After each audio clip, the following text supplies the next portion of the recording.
हुसैन, आप सबका Jain rising stars में वेलकम करता हूं।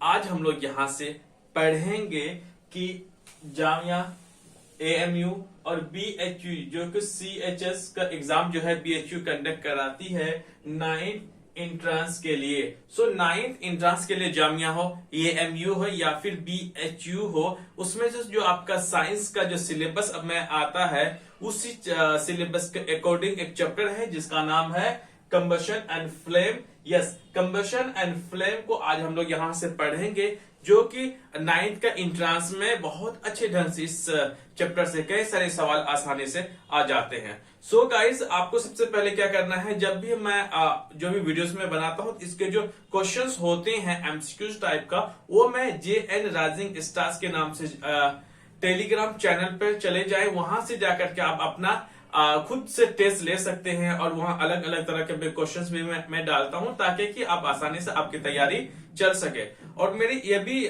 कोशिश है कि और उम्मीद है आप लोगों से कि जो बाकी के जो वीडियोस मैं बना चुका हूं और मैं बना रहा हूं, तो आप प्लीज इनको अच्छे से देख रहे होंगे और अपनी तैयारी को अच्छे से कर रहे होंगे आप, ताकि कि जितना से अगर आपका जो एग्जाम आने वाला है प्लीज आप अपनी तैयारी यहां से अच्छे ढंग से शुरू कर दीजिए। जैसे जैसे मैं बताता हूं, जैसे मैं आपको गाइड करता हूं, तो आप उनको प्लीज फॉलो करें। और उम्मीद है कि आप जहां पर भी आप पढ़ना चाहते हैं, एएमयू हो, जामिया हो या फिर आप बीएचयू में हो, जहां पर भी आप पढ़ना चाहते हैं आराम से आपका सिलेक्शन हो जाएगा। सो साथियों, अब हम लोग यहां से आगे की तरफ बढ़ेंगे। जैसे कि सब्जेक्ट है, सब्जेक्ट हुआ साइंस, चैप्टर जो है वो है कंबशन एंड फ्लेम। अब हम लोग यहां से आगे की तरफ देखने की कोशिश करते हैं। अब देख लेते हैं आगे।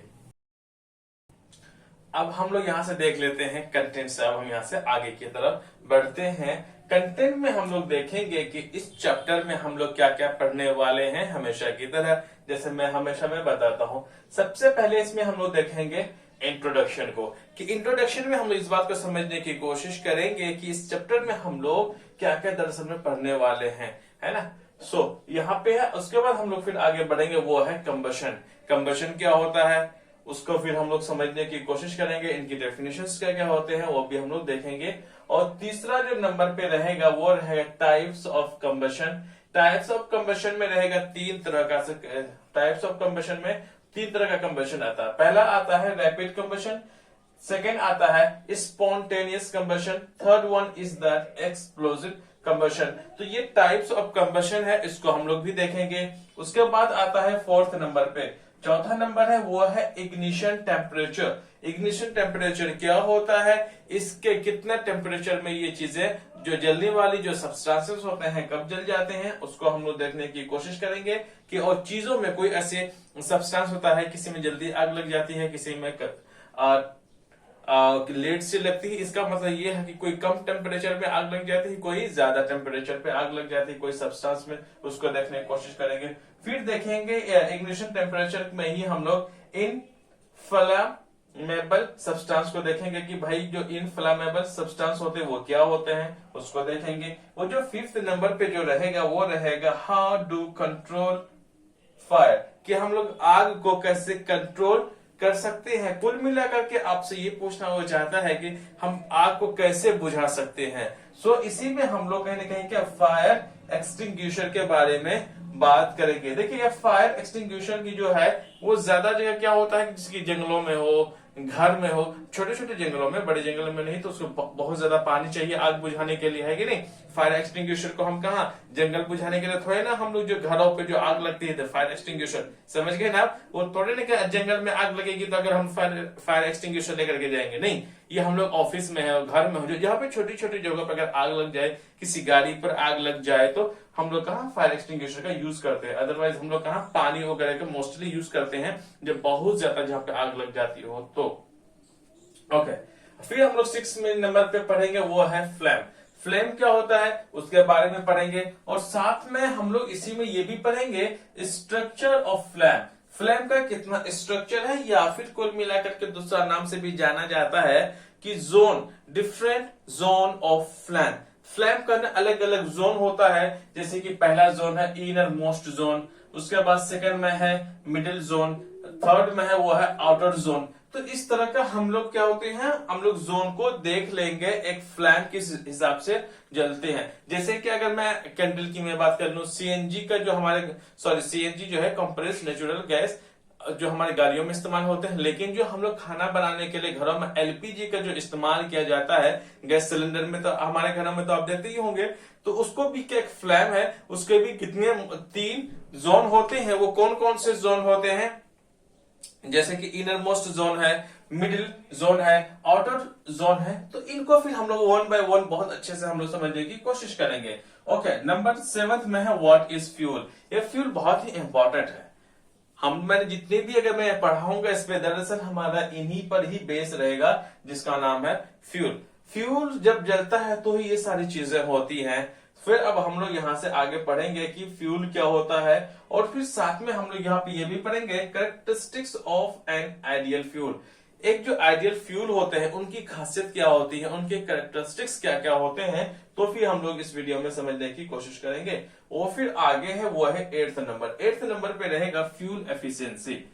फ्यूल एफिशिएंसी में सबसे पहले हम लोग देखेंगे burning of fuels leads to harmful products, कि कोई भी अगर फ्यूल बर्न होता है, कोई भी फ्यूल अगर जलता है तो वो क्या रिलीज करते हैं, हार्मफुल प्रोडक्ट्स गैस के फॉर्म में रिलीज करते हैं। उसको भी समझने की कोशिश करेंगे। सो सेकंड नंबर पे रहेगा फ्यूल एफिशिएंसी के अंदर में वो रहेगा ग्लोबल वार्मिंग। यस, ये रहेगा ग्लोबल वार्मिंग बढ़ने के पीछे इसका कितना ज्यादा रिस्पॉन्सिबल है। इसका मतलब फ्यूल के जलने की वजह से कितने सारे, मतलब कि कितना ज्यादा क्या होता है, ग्लोबल वार्मिंग बढ़ता है। और फिर फ्यूल के जलने की वजह से जो ग्लोबल वार्मिंग जो बढ़ते हैं उसको भी समझने की कोशिश करेंगे। उसके बाद रहेगा 3rd नंबर पे वो रहेगा एसिड रेन। आग की जलने से एसिड रेन से क्या मतलब है? यस, बिल्कुल है, क्योंकि जब भी फ्यूल बर्न होता है, जब भी जलता है, तो वो अलग अलग तरह का गैसेस रिलीज करता है, जैसे कि CO2 है, SO2 है।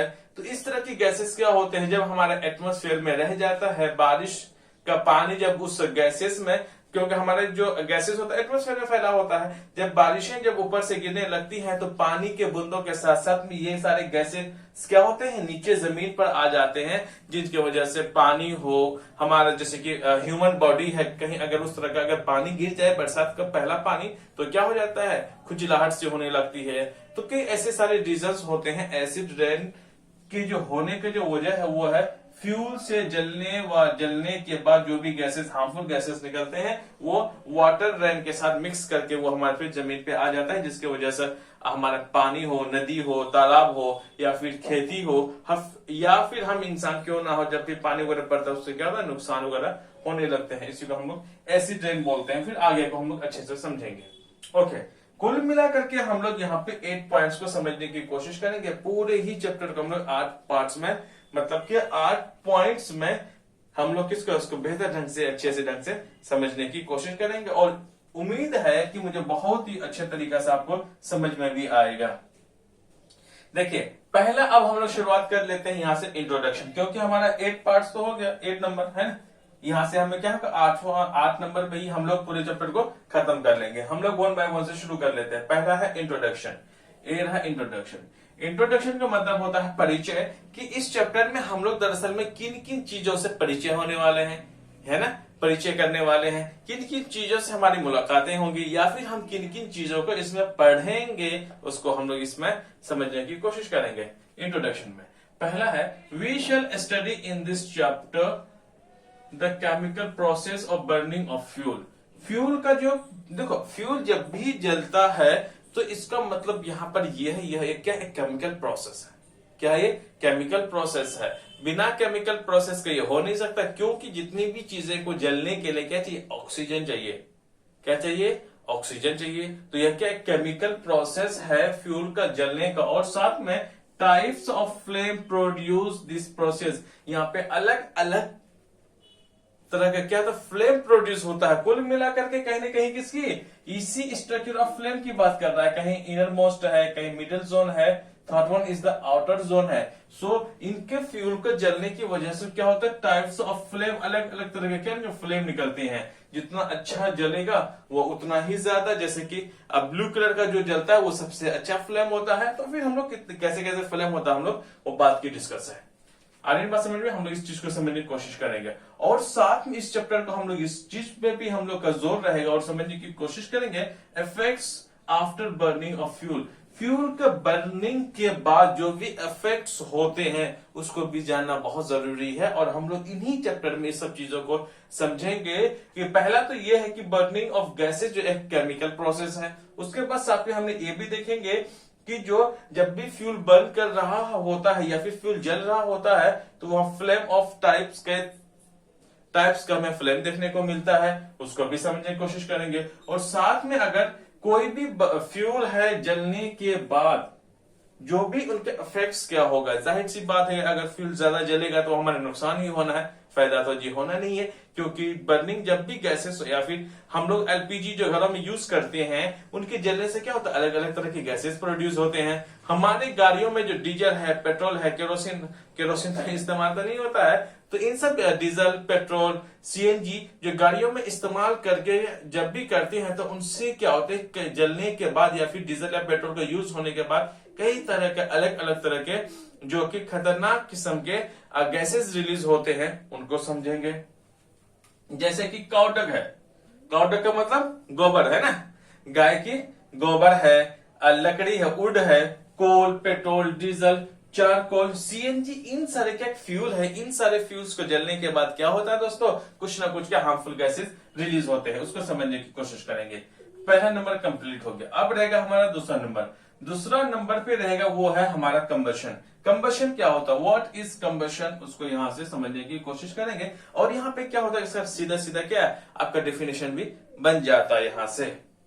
कंबशन क्या होता है, कंबशन क्या है, a chemical process in which a substance reacts with oxygen to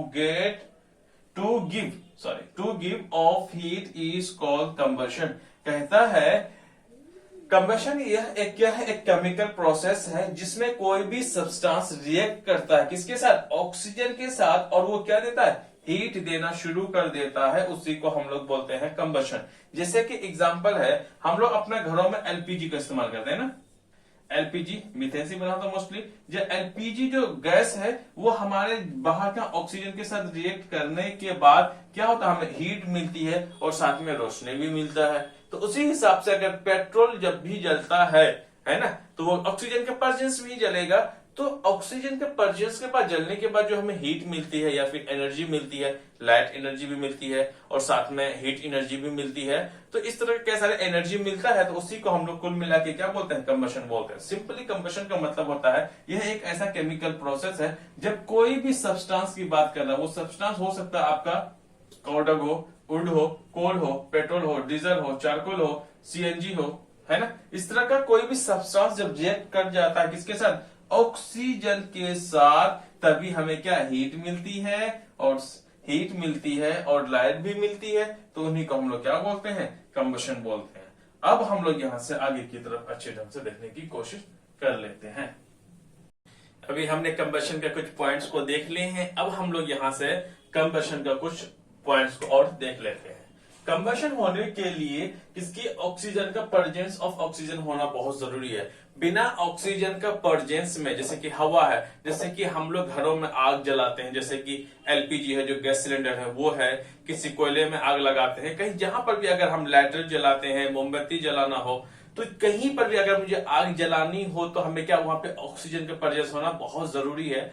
बिना ऑक्सीजन का प्रेजेंस में आग कभी भी नहीं जल सकती। आ रही ना बात समझ में। सो एयर या oxygen is necessary for combustion. Combustion होने के लिए किसका, एयर या फिर ऑक्सीजन का होना बहुत जरूरी है। नेक्स्ट पॉइंट है वो है कैंडल बर्न विद फ्लेम। जो हमारा मोमबत्तियां होती है ना, मोमबत्ती जलने के लिए क्या होना चाहिए, फ्लेम में जलता है। आग जैसा निकलता है ना, कुछ यूं निकलता है ना, अगर देख लिया जाए तो कुछ ना इस तरह का है ना, जलती है, ये क्या फ्लेम में होता है ये वाला। जैसे हो गया एलपीजी, हम गैस सिलेंडर जो इस्तेमाल करते हैं वो किसमें, वो भी एक फ्लेम में जलता है। बट जो कोयला होता है और चारकोल किसके साथ, फ्लेम के साथ नहीं जलता है। जब भी आप कोयला को अगर जलते हुए देखेंगे तो जिनके मतलब एक ही तरह के मतलब आग है ना निकलना शुरू हो जाएगा, बिल्कुल आपको एक तरह से रेड कलर का, थोड़ा सा आपको लाइट रेड कलर में आपको सिर्फ दिखाई देगा, वहां पे फ्लेम नहीं होता है। सो एमसीक्यूज का एक सीधा सा क्वेश्चन बन जाता है यहाँ पे कि जो चारकोल है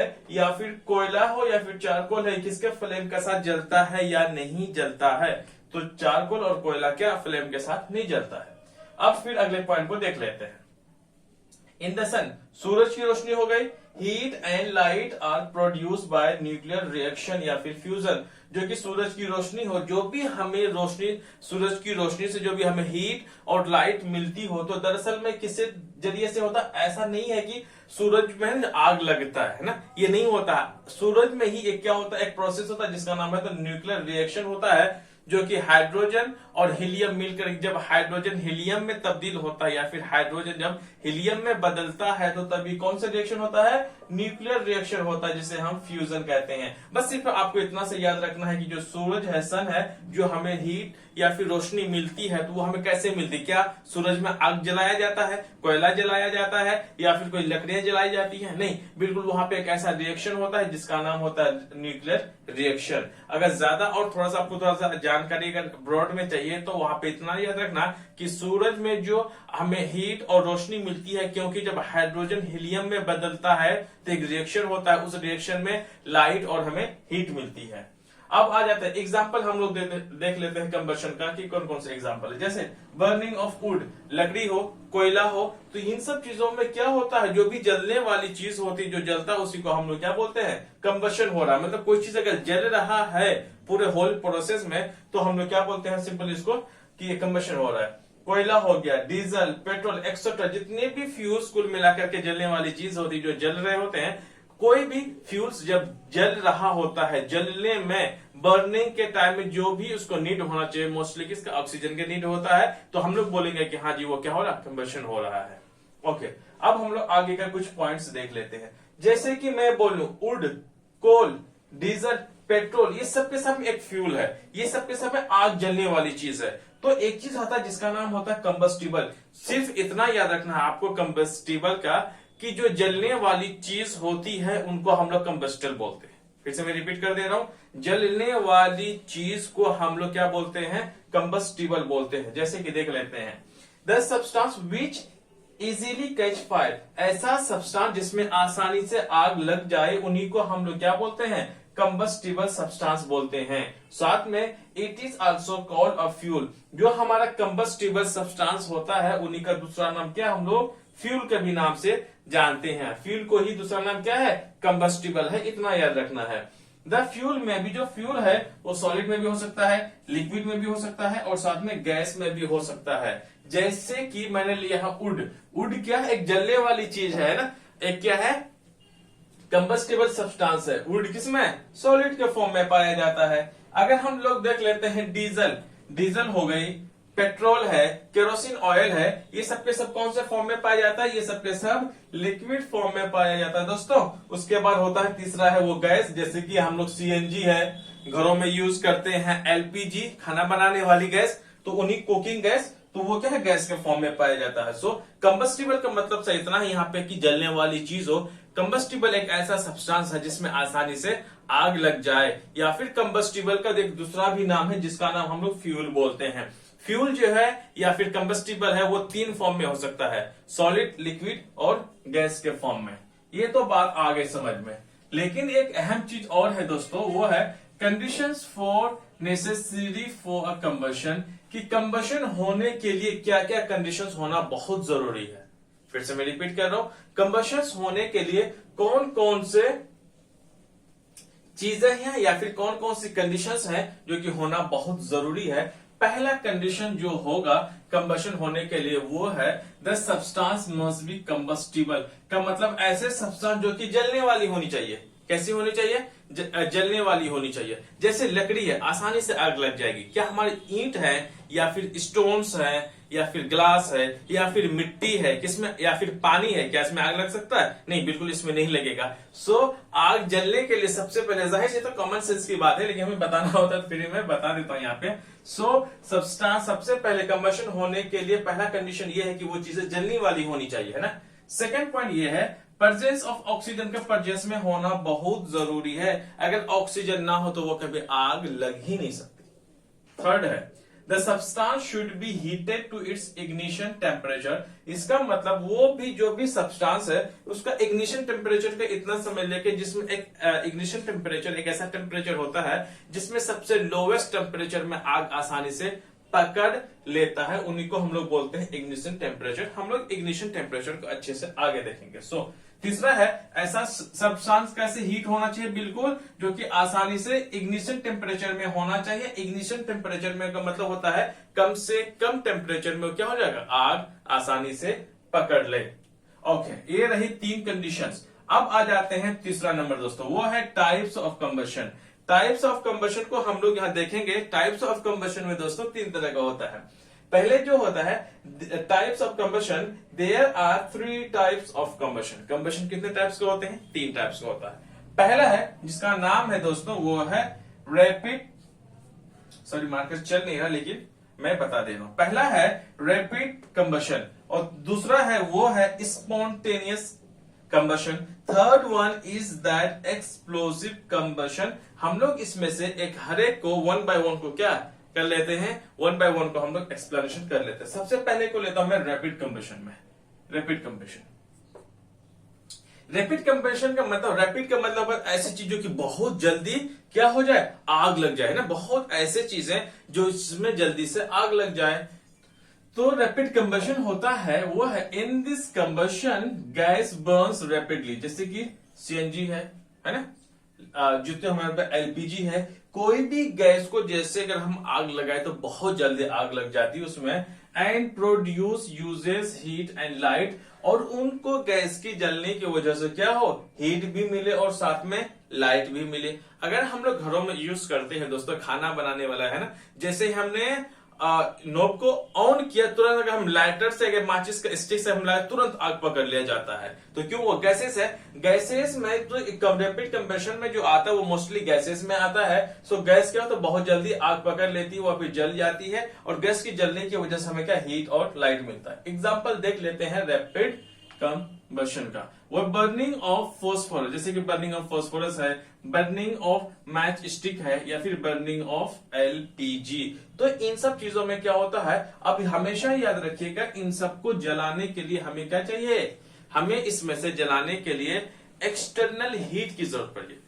क्या बोल जाते हैं इसमें, एक्सटर्नल हीट की जरूरत पड़ जाती है। जैसे कि अगर हमें एलपीजी गैस में घर में जलाना तो हमें माचिस चाहिए, है ना। इसमें कोई ऐसा नहीं कि नेचुरली आग नहीं लगता, हमेशा याद रखना है। रैपिड कंबशन में कभी भी अपने आप आग नहीं लगता है। हमें उन चीजों को जलाने के लिए हमें बाहर से क्या, थोड़ा सा आग की या फिर चिंगारी की जरूरत पड़ जाती है, जैसे लाइटर हो गया, है ना। तो उन सब चीजों का हो जाता है। अब हम लोग आ जाते हैं स्पॉन्टेनियस कंबशन में। दूसरा नंबर का है स्पॉन्टेनियस कंबशन में क्या होता है, in this combustion a material suddenly burst. ये क्या होता है, अचानक से इसमें आग लग जाती है। इनटू फ्लेम्स, ये फ्लेम्स में आ जाते हैं। जैसे हमारी मोमबत्ती वगैरह जलती है ना, मोमबत्ती एग्जांपल नहीं है, जैसे कि मोमबत्ती जलती है ना फ्लेम के साथ में, वो मैं बता रहा हूं। इसमें कंबशन, स्पॉन्टेनियस कंबशन में मोमबत्ती नहीं आता है, लेकिन जिसमें आग लगता है ना, फ्लेम के साथ जल जाता हो।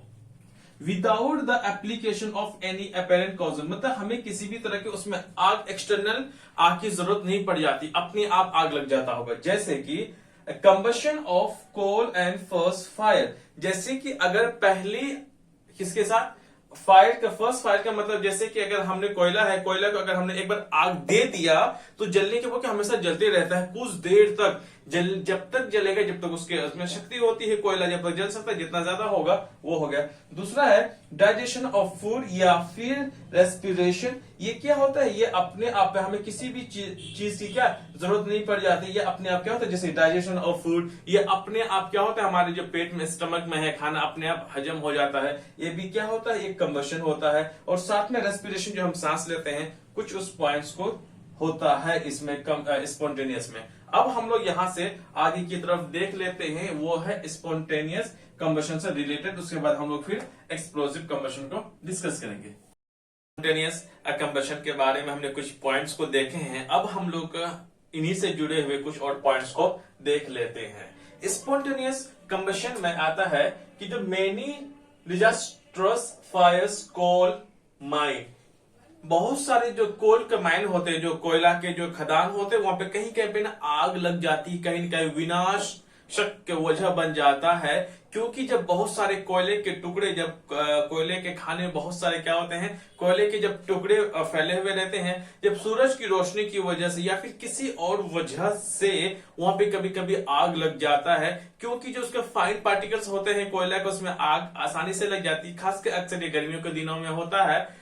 तो भी ये जो रिएक्शन यहाँ पे जो कंबशन होता है, इसको भी हम लोग किसमें, स्पॉन्टेनियस कंबशन में रखेंगे। स्पॉन्टेनियस का मतलब होता है ऐसा कंबशन, ऐसी चीज में आग लगना जो कि बहुत जल्दी लग जाती हो, है ना। और याद रखिएगा स्पॉन्टेनियस कंबशन में जो आग लगता है ना, वो मैक्सिमम नेचुरली होता है, उसमें कोई भी एक्सटर्नल हीट या फिर आग चिंगारी देने का वजह नहीं होता, वो अपने आप कहीं ना कहीं नेचुरली लग जाता है।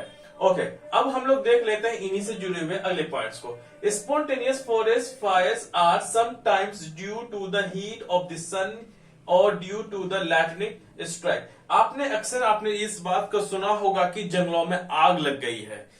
जंगलों में आग लगने के कई सारे वजह है, फिर से मैं रिपीट करता हूं, जंगलों में आग लगने की कई सारी वजह है। कई सारी वजह में से एक वजह ये भी है कि कभी कभी जो जंगलों में आग लगने का वजह ये भी होता है कि जब सूरज की रोशनी बहुत तेज हो, धूप बहुत तेज हो, गर्म हो, या फिर किसी जो भी बिजली आसमान में जो बिजली चमकती है उनकी वजह से जब भी किसी जंगल पे गिर जाने की वजह से तो भी आग लग जाता है। जंगल में आग लगने की वजह से क्या, सूरज की रोशनी बहुत तेज जब हो जाता है तो किसी भी थोड़े से की वजह से, या फिर पेड़, जब बहुत सारे पेड़ हो जाते हैं, जब पंछी वगैरह पेड़ों पे मर जाते हैं तो उसके क्या होते हैं, हड्डियां वगैरह पेड़ों पे रह जाते हैं, तो जो पंछी की जो हड्डियां होती है वो फास्फोरस का मैक्सिमम बना रहता है। जब भी एक पेड़, सूखा पेड़ जब गर्मियों के दिनों में यूं रहता होता और पेड़ क्या हो जाता है, कभी वो सूख जाता होता, तो जब यही पेड़ जब गर्मियों के दिनों में हिलते डुलते रहते हैं, बीच में फ्रिक्शन होने की वजह से क्या, तो बहुत सारी चिड़िया वगैरह मर जाने की वजह से उसका हड्डी वगैरह रह जाती है, तो वो क्या अपने आप आग लग जाता है। तो ये भी एक आग लगने की वजह होता है जंगलों में। यहाँ पे मैं ये कहना चाहता हूं, जो जंगलों में आग लग जाती है सूरज की रोशनी की वजह से, जो गर्मी की वजह से या फिर बिजली की चमकने की वजह से, यह भी एक एग्जाम्पल है किसका, स्पॉन्टेनियस कंबशन का। अब हम लोग दोस्तों एक देख लेते हैं थर्ड पॉइंट, मतलब तीसरा कंबशन, वो है एक्सप्लोजिव। एक्सप्लोजिव का नाम से ही लगता है कि ऐसी चीज जो कि क्या हो, विस्फोटक हो, जो फटने वाली चीजें हो, या फिर क्रैकर्स वगैरह, है ना, इसमें होता है कि जो कि ब्लास्ट करने वाली चीज हो, ऐसा कंबशन जो कि ब्लास्ट की होने की वजह से होता है। देख लेते हैं एक्सप्लोजिव कंबशन में क्या है, वो है अ वेरी फास्ट कंबशन। ये जो एक्सप्लोजिव कंबशन होता है बहुत फास्ट कंबशन होता है, इसमें आग बहुत जल्दी लग जाती है, इसमें जो हीट बहुत जल्दी पैदा हो जाता है। इसमें combustion reaction in which a large amount of heat, light and sound are produce is called explosive combustion. कहता है जो एक्सप्लोजिव जो कंबशन होते हैं बहुत ही फास्ट रिएक्शन वाला कंबशन है, जिसमें कि बहुत सारे क्या, हीट, रोशनी और आवाजें पैदा हो जाती हैं, इन्हीं को हम लोग एक्सप्लोजिव कंबशन कहते हैं। एग्जाम्पल हम लोग क्रैकर्स ले लेते हैं। यस दोस्तों, शादियों में जिनकी शादी होती है तो वो शादियों में होते हैं, आपने देखा होगा, या फिर कई सारे फेस्टिवल्स इंडिया में होते हैं, जैसे कि अगर हम देख ले दीपावली में, तो उसमें क्या होते हैं कि बहुत सारे क्रैकर्स को फटाया जाता है। क्रैकर्स हम फोड़ते हैं, छुरछुरी हो या फिर बड़े छोटे छोटे बॉम्ब्स हो, तो कई सारे ऐसी चीजें होती हैं कुल मिलाकर जो क्रैकर्स में आ जाते हैं। ये सारे के सारे क्रैकर्स में जो हम आग लगाने की वजह से जो भी चीजें होती हैं, जैसे कि आग का निकलना, हीट होना, साउंड निकलना, उन्हीं को किसमें आता है, वो एक्सप्लोजिव कंबशन का कैटेगरी में आता है। अब याद रखिएगा, अ large amount of gas formed in the reaction is liberated. जो भी क्रैकर्स में जब भी आग लग जाता है तो इसमें बहुत सारे गैसेस फॉर्म हो जाते हैं ना। तो आप जब भी देखेंगे, जब भी पटाखे वगैरह जब भी फटते हैं, तो आप क्या हो जाता है, धुआं बहुत सारे निकल जाता है, उसमें बहुत सारे गैसेस निकल जाती हैं। वो गैसेस क्या हो जाती है, लिबरेट, रिलीज हो जाते हैं, लिबरेट हो जाते हैं कहां, हमारे एटमॉस्फेयर में। इसीलिए दीपावली के बाद, दीपावली रात के बाद अगर आप सुबह अगर दिन को देखेंगे तो हमारे आसमान बिल्कुल क्या धुंधला धुंधला ऐसा नजर आता है। ज्यादातर ये भीड़ भाड़ इलाकों में देखा जाता है, जहां पे लोग बहुत सारे रहते हैं, जहां पे पटाखे बहुत ज्यादा फोड़ा जाता हो। तो यही कह रहा है कि जो जब भी पटाखे वगैरह क्रैकर्स वगैरह फटता है तो बहुत सारे गैसेस रिलीज होते हैं। तो बहुत सारे पहले गैस बनते हैं, गैस बनने के बाद क्या लिबरेट हो जाता है। लिबरेट का मतलब रिलीज या फिर फ्री होता है। उसके बाद आगे देख लेते हैं, explosion can also take place if pressure is applied on crackers. अगर आपने देखा होगा, जैसे कि मैं हमारे बचपन में जब मैं छोटा था तो आलू बम आया करता था, अभी भी शायद आता होगा। जिस उस आलू बम हम लोग क्या करते थे, उस आलू बम को क्या जब जमीन पे जोर से मारते थे ना, तो अभी पटाखे की आवाज होती है, वो भी करेकस का फट जाता था। किसी भी अगर करेकर में हमारे अगर हमने क्या करते, उसमें हमने प्रेशर अप्लाई कर दिया या फिर फोर्स अप्लाई कर दिया, अगर हम जमीन पे मारोगे तो भी हमारी क्या होंगी, वहां पे आवाजें पैदा होंगी, लेकिन वहां पे गैसेस ज्यादा कम रिलीज होती हैं, लेकिन कम रिलीज होती है, लेकिन आवाज ज्यादा होता है। तो यहां पर भी एक रिएक्शन होता है, तो भी हम लोग इस रिएक्शन को क्या बोलेंगे, एक्सप्लोसिव कंबशन में ये भी कैटेगरी में आ जाता है। सो करेकर्स जो भी मोस्टली एग्जांपल है वो किसका है, एक्सप्लोसिव कंबशन में आ जाता है। सो गाइज, मैंने आपको यहां से बहुत अच्छे ढंग से मैंने समझाने की मैंने कोशिश की है। तब तक के लिए मैं आप लोगों से अलविदा कहना चाहता हूं, फिर हमारी मुलाकात अगले वीडियो में होगी। Thank you very much.